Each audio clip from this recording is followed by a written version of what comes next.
my unique gifts, can I just help people see the beauty that is life, that we're freaking alive?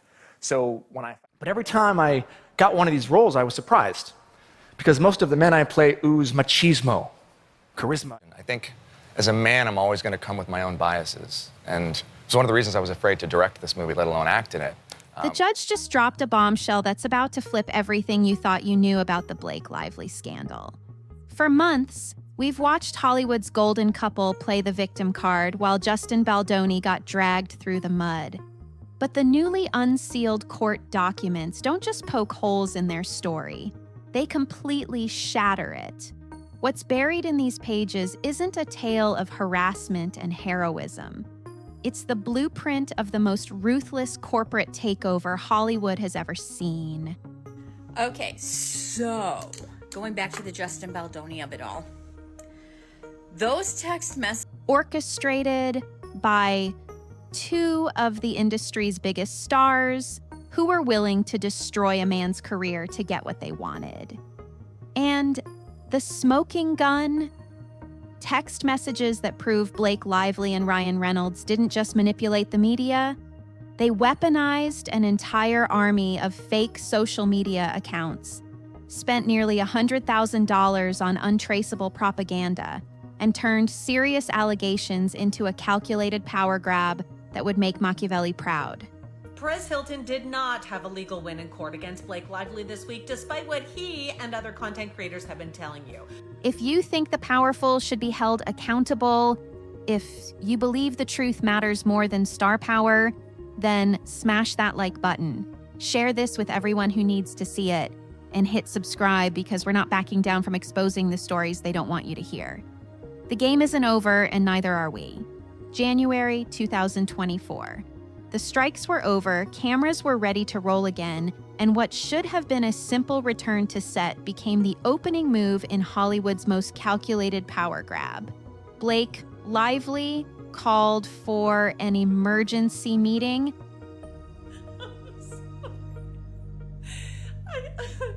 I usually don't give these any clout or claiming she needed safety protections before filming could resume on It Ends With Us.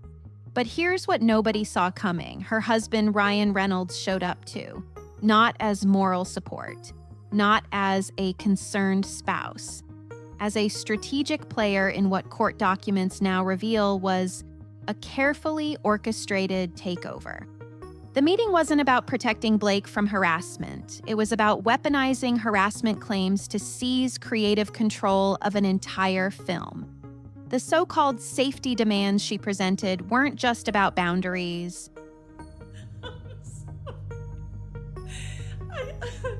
I usually don't give these any clout or... They were a legal Trojan horse. Get Justin Baldoni to sign off on her terms, and suddenly she'd have producer credits, editorial control, and the power to override every creative decision he'd spent years developing. What makes this even more sinister? The documents show Blake and Ryan had been planning this move for months. They knew exactly what they wanted, exactly how to get it, and exactly how to make Justin look like the bad guy if he refused. This wasn't a panicked reaction to on-set problems. This was a hostile takeover disguised as workplace safety. Let me show you everything that I got from the glossy event, and it's a lot. With Ryan Reynolds pulling strings from the shadows while Blake played the concerned actress. And once Justin signed those papers, thinking he was protecting his star, he just handed them the keys to his entire production. The ink wasn't even dry on those agreements before Blake started making moves that would completely reshape the film. I hope not. I will never wear those boots. From the color of her suits to the assessment. She brought in her own editor, Shane Reed, fresh off working on Deadpool and Wolverine. Ryan allegedly began rewriting key scenes, potentially violating Writers Guild strike rules in the process.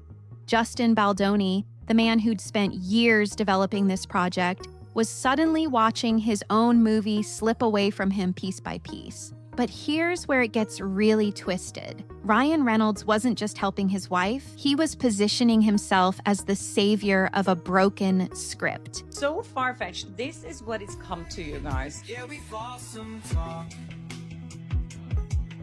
A script that had already been approved by the studio. A script written by a woman, based on a book by a woman, about women's experiences with domestic violence. And Ryan, in his infinite wisdom, decided it needed his touch. The arrogance was staggering, but the timing was worse. Rewriting scenes during a Writers Guild strike wasn't just ethically questionable. It could have been illegal scabbing. Meanwhile, Blake was taking control of everything from wardrobe choices to marketing decisions. This is his firm. He's partnered at this firm. I heard he has beef with Friedman for whatever reason. In leaked texts, Justin reveals his anxiety about having a simple conversation with her about costumes. He writes to producer Jamie Heath, seeing her in 10. Send me prayers. I'm just saying I've been ignoring my gut, and there's a few things we need to course correct on. I'm terrified of saying the wrong thing. This wasn't a director collaborating with his star. This was a man walking on eggshells, knowing that anything he said could be twisted and used against him. By December 2023, Justin was completely defeated. Hello, Vogue. I am Blake. Welcome to not my kitchen, but we're gonna pretend it's my kitchen today as I take over. In an email to his team, he wrote that he was waving the white flag and submitting and would give Blake 98% of what she wants. He added, "So, yes, I am furious and sad, but I will continue to get back up with a goal of getting us to the finish line." This wasn't creative collaboration. This was surrender. And Blake and Ryan weren't done yet. While Blake was seizing control behind the scenes, Ryan was orchestrating something even more sinister. A shadow war fought in the digital trenches of social media. Well, the deposition from Blake Lively has been redacted. Is it proof that she has no proof? We got Ron Zambrono. Newly unsealed court documents reveal that Justin Baldoni's team hired social media specialist Jed Wallace for a staggering $90,000 over 3 months. But this wasn't ordinary PR work. This was what crisis publicist Melissa Nathan called untraceable digital warfare. The text messages are damning. Nathan described the plan as creation of social fan engagement, to go back and forth with any negative accounts, helping to change narrative and stay on track. Wait, why is the internet mad at Blake Lively? Let me explain. It all started with Lively's press tour for her upcoming movie. Translation? Fake fan accounts designed to attack Blake's critics and promote Justin's side of the story. Wallace, who described himself as a hired gun on his now deleted LinkedIn profile, was brought in specifically because his work would be most importantly untraceable. But here's the sick irony. While Justin's team was spending tens of thousands trying to defend against what they didn't know was a coordinated attack, Blake and Ryan's organic backlash was doing their work for them. Nathan's employee, Katie Case, even admitted in text that much of the negative reaction to Blake, "Where there's smoke, there's fire." Hey everyone, there's a new twist in the Blake Lively and Justin Baldoni legal and PR drama, and it ropes in was organic stuff from real people making TikToks, not bots. The public was turning on Blake all by themselves, but her team was still convinced they needed to fight fire with fire. The most revealing moment? When Case wrote about Blake's tone-deaf marketing campaign, someone has to tell them to grow up. They promoted a movie about domestic violence as if it was a silly rom-com. What did they expect? Even Blake's enemies knew she'd stepped in it herself. But instead of taking responsibility, the machine kept grinding. In New York City, and Blake was there to promote her hair care line and to talk about how extremely successful Blake Brown is. She was spending money they didn't need to spend on a war they were already losing. Ryan Reynolds has built his career on being the wise, cracking anti-hero. But what he did next crossed the line from comedy into character assassination. While Blake was battling Justin in court documents and PR statements, Ryan was launching his own attack through the one medium he controlled completely, his upcoming Deadpool and Wolverine movie. Enter Nicepool, a Deadpool variant who sports a man bun, calls himself a feminist, and makes inappropriate comments about women's post-baby bodies. Blake, we hadn't seen Blake Lively for about 3 months, and she's been very quiet on social media as well. So, sound familiar? Fans immediately noticed the resemblance to Justin Baldoni, who'd worn his hair in a man bun for years and had built his brand around male feminism. But the similarities went deeper than hair. Nice Pool's comments about Lady Pool, played by Blake herself, echoed the exact type of inappropriate workplace behavior Blake was accusing Justin of in her legal complaints. The timing makes this even more calculated. Miss.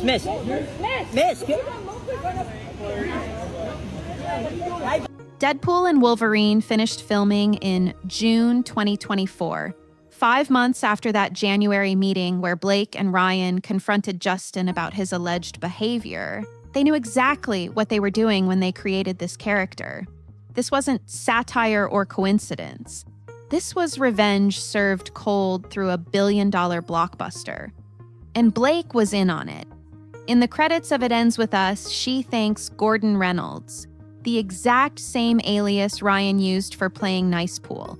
She was literally connecting the dots between her domestic violence film. Well, I just really love romance, and I love it as an audience member, and I love it in my real... and her husband's mockery of her alleged harasser.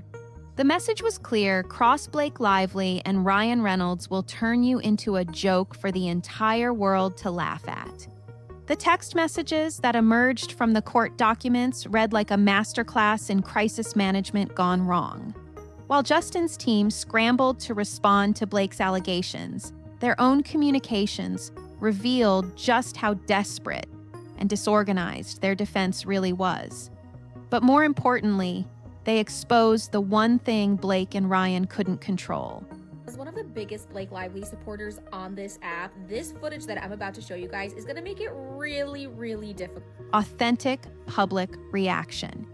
Katie Case's texts perfectly capture the chaos. While defending Justin, she simultaneously threw Blake under the bus for her marketing choices. Like, "Come on," she wrote about Blake's "Wear Your Florals" Instagram post promoting a domestic violence movie. We had nothing to do with that. Another team member chimed in, "This is crazy. She doesn't have a good reputation. All of this is organic stuff from real people making TikToks, not bots." So Ryan Reynolds was recently at TIFF, the Toronto International Film Festival, and That last line is crucial. The backlash against Blake wasn't manufactured by Justin's PR team. It was real people, mostly women, calling out her tone-deaf approach to promoting a story about domestic abuse. Blake had torpedoed herself, and no amount of crisis management could fix it. But the revelation that terrified everyone was simpler. The social team are now worried about Blake activating the Taylor Swift fan base, which is a major concern. Blake Lively is suing a fellow female business owner, and the reason why is completely ridiculous. Blake Lively just... Taylor Swift. Blake's secret weapon and self-described dragon. The team was so panicked about Swift's potential involvement that they bumped their monthly fee to $30,000. In one text exchange, Blake had compared herself to Daenerys Targaryen, saying Ryan and Taylor were her dragons who protect those I fight for. The implication was clear: cross Blake, and you'd face not just her and Ryan, but the entire Swiftie army. It was intimidation disguised as friendship, and everyone knew it. Could you just imagine for a second a background actor working on a show or movie with Blake Lively, coming up and trying to... June 2025 brought the moment Blake and Ryan thought would vindicate them completely. Federal Judge Louis Lyman dismissed Justin Baldoni's $400 million countersuit against Blake, Ryan, and their publicist, Leslie Sloan. Blake's legal team immediately declared it a total victory and a complete vindication. But reading between the lines of the judge's decision reveals a very different story. The judge didn't rule that Blake was telling the truth about harassment. So every time I try to stop discussing this case, Miss Lively has yet another trick up her sleeve. So what's going on? He ruled that her legal complaints were privileged, meaning you can't sue someone for what they say in official court filings, even if it destroys your reputation.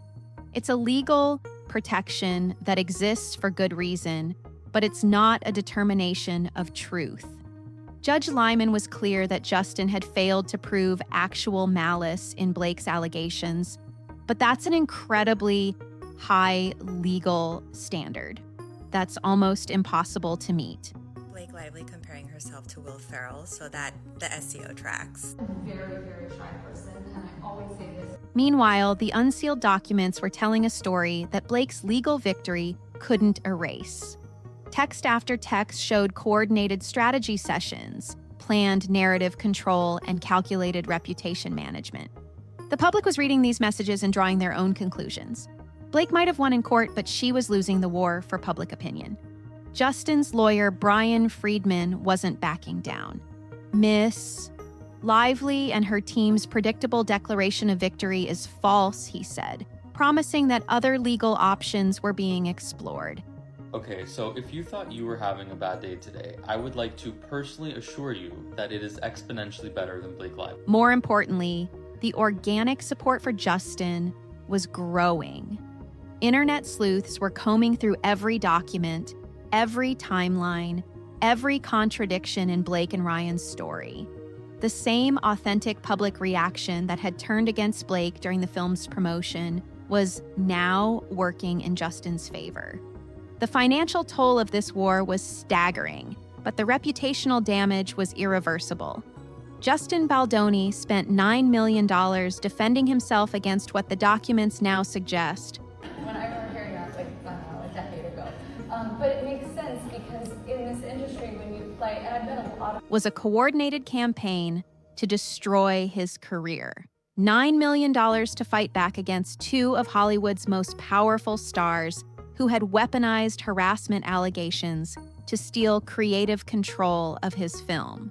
But the real cost wasn't measured in dollars. It was measured in destroyed relationships, ruined reputations, and the cynical exploitation of serious issues that affect real victims.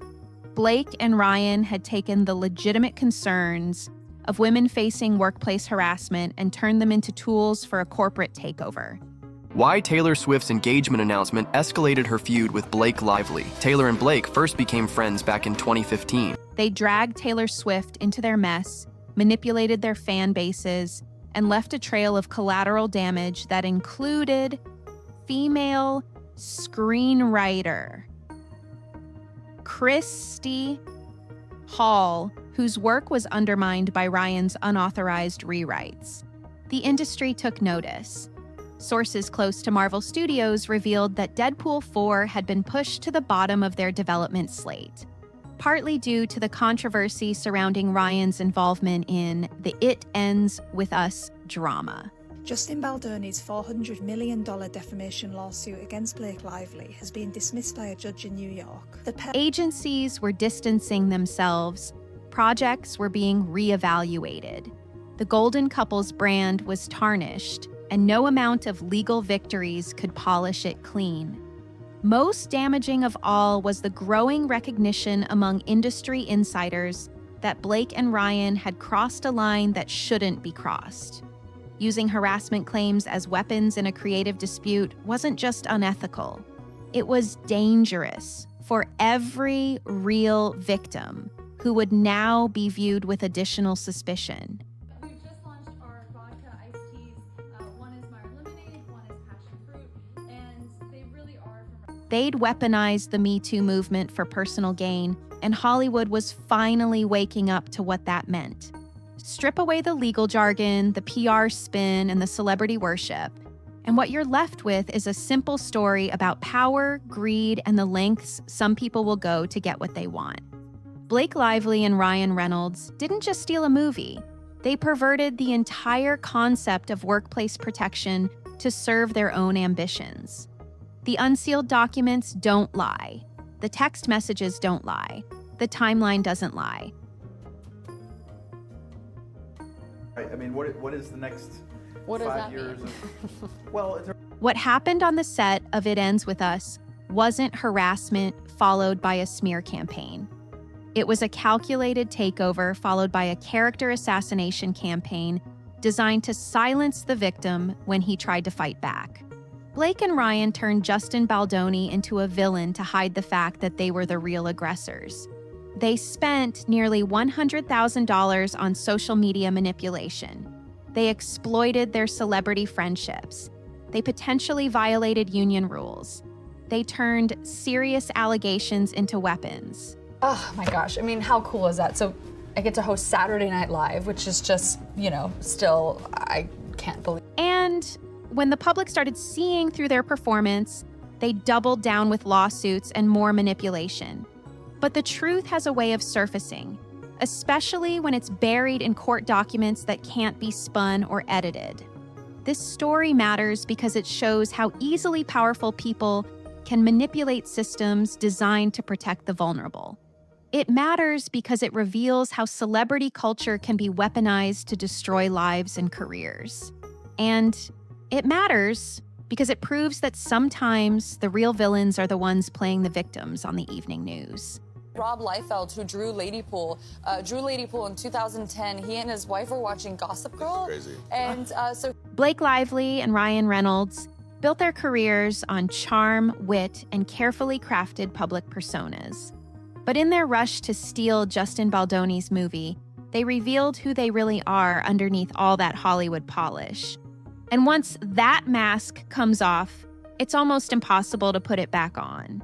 The Blake Lively and Justin Baldoni saga isn't just another Hollywood feud.